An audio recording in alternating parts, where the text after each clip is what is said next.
जो अपहरण हुआ था वो मेरठ में,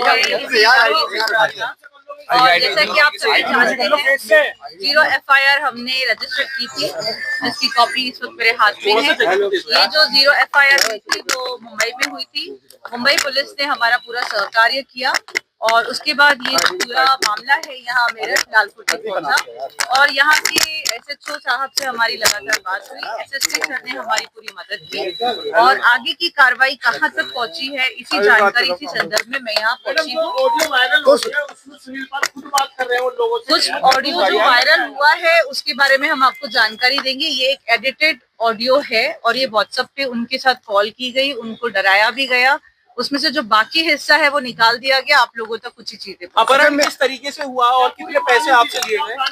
अपहरण के लिए टोटल 8 लाख की फिरौती मांगी।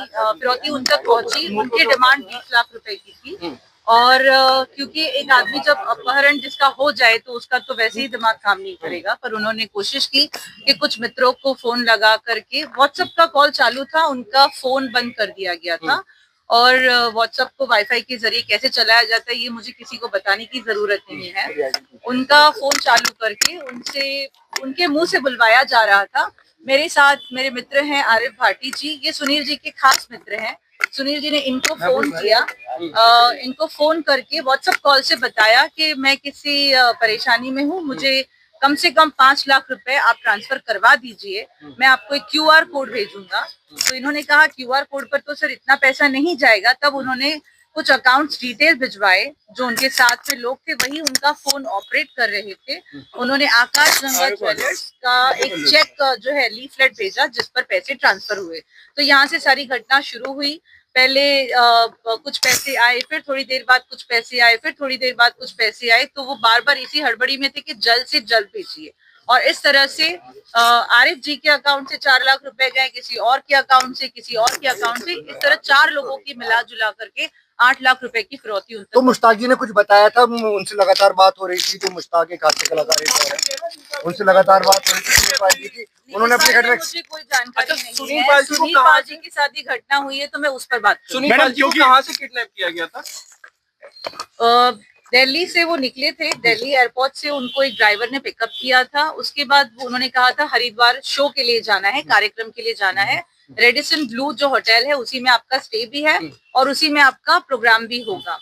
तो उसके बाद वहां से वो सेकेंड टोल प्लाजा जो क्रॉस करते हैं वहां पर गाड़ी रुकाई जाती है, क्योंकि एक गाड़ी, ऐसा हमारा मानना है, एक गाड़ी पहले से उन्हें फॉलो कर रही होगी, इसलिए सेकेंड कार से कोई उतरता है और उनको पिकअप कर लेता है, अपनी गाड़ी में बिठा करके रफू चक्कर हो जाते हैं। आज आपके साथ सुनील पाल जी क्यों नहीं आए हैं?